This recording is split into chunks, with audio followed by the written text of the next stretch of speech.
Welcome to the Tesla Economist. Please hit the thumbs up and remember to subscribe. You can follow me on Twitter and talk to me on Patreon. Since the earnings call, I've been trying to relay to everyone exactly what has happened. I don't really hear anyone else realizing quite the change Tesla has made here. However, I think I realized the cause of why Tesla is pivoting. Why is Tesla making these radical changes to the direction of the company? Because Tesla has so much demand for their products, and I'm just talking about two models. We're hearing about the Model 3 and Y being or getting close to the best-selling models in all sorts of markets. And the Model Y is just about there in California now, despite being about twice as expensive as the best-selling. We're now being told that the Model 3 is just about sold out for all this year in Europe. Teslas are becoming even more and more popular. As a Tesla owner, it's not hard to wonder why. They're simply amazing to drive. And if you're about to chime in and say I'm being biased, and that the Hyundai have actually done a good job or someone else, then either you have not driven a Hyundai and a Tesla, or car reviewing is definitely not a career path I would recommend for you. The Tesla destroys everything, electric or not. The more people realize, the more demand there will be. And that was what we were told on the earnings call. Demand is still so high for the Y and 3. It hasn't even stopped accumulating. And now the new 4680 version is about to be released with better specs. Demand will only increase further, and it will take a while for these new factories to ramp up and try and meet some of this extra accumulating demand. But demand is still growing as the word about Tesla spread more and more, as the movement for EVs becomes stronger, along with the climate change movement and the advances in autonomous vehicles. Tesla's demand is not going anywhere. Of course, Tesla have huge margins to work with and can simply drop prices at any time if more demand is required. And of course, they can always advertise too. I'm just not entirely sure everyone has quite gotten their heads around all this yet. And I believe a lot of people have been swept off their feet with all the excitement and glory of Tesla. Tesla got your attention and dazzled you with outlandish engineering that humans were capable of due to resources at the likes of Tesla. Tesla tell us about things they've done, like amphibious vehicles in their labs. They tell us they can get a roadster to fly and reach 60 miles an hour in just a second. Tesla even reveal some of their engineering feats to us as well, such as the almighty Cybertruck. Tesla claim that one day soon, everyone can afford a Tesla at just $25,000. Tesla also created the quickest car in the world. Tesla got your attention, and everyone's attention, and hasn't had to spend anything on advertising to achieve it. But in reality, Tesla may not be as exciting as a brand as the likes of Apple, or at least in the future. Apple is all about the consumer, trying to wow the consumer with amazing design, interface and performance. We thought Tesla was going to be similar, as it very much has been so far, managing to build a tremendous brand with a loyal following. The thing is though, at the end of the day, when Tesla has grown up, it's not going to be a consumer brand so much. It will become a utility company. Utility companies generally are not quite as cool as consumer companies. Tom Brady has never endorsed PG&E, but I think it's the mindset to take with Tesla, in that it is a utility company trying to do what it can to offer as much transport and energy as possible from renewable sources.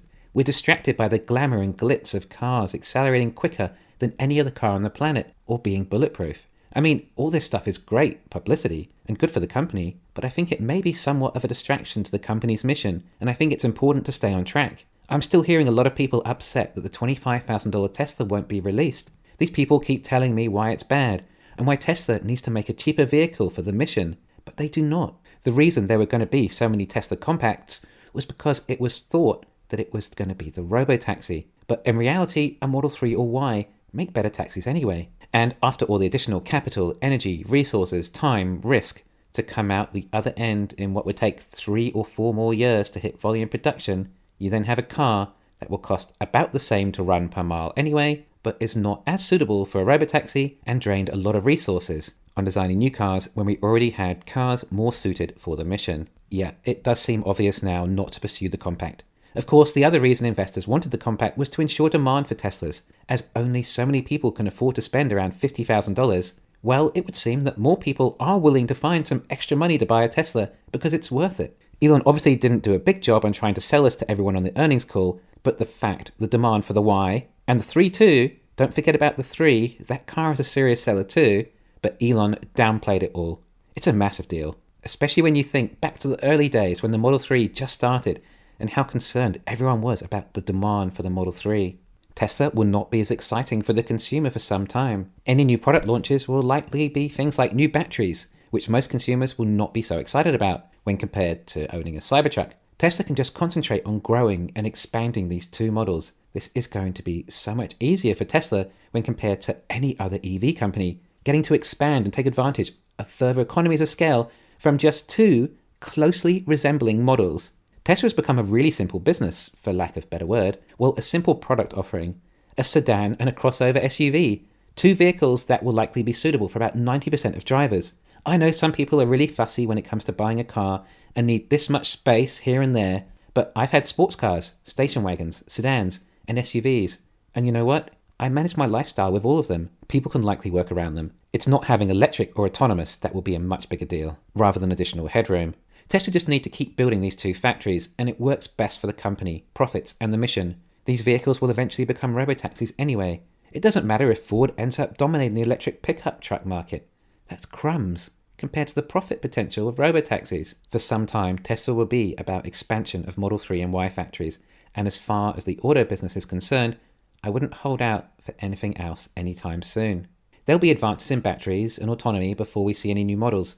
I know model launches are exciting, but I'm afraid Tesla may not be as exciting in that sense for a while. I think it's possible the next product that does become available from Tesla will be the HVAC system. Again, another product that can have the biggest impact on the mission. So much energy is used for heating. If Tesla can improve the efficiencies on that, then it's part of the mission. Making energy consumption more efficient is even more of a win than making more renewable energy available.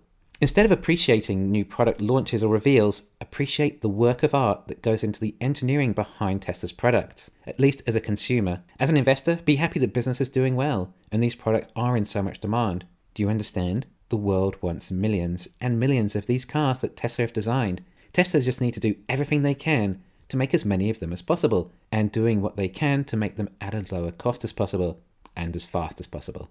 That's pretty much the mission, and the main holdback eventually will be batteries. So Tesla will be making extra effort to secure as much battery supply as they possibly can. We've invested in an incredibly popular product, with a ton more catalysts still ahead, only to further perpetuate demand to unfathomable levels. But look at all the demand we're seeing already and how Tesla is becoming the best-selling model in various markets and segments. Bear in mind, this is all achieved even though Tesla cannot make enough of these cars for each of these markets.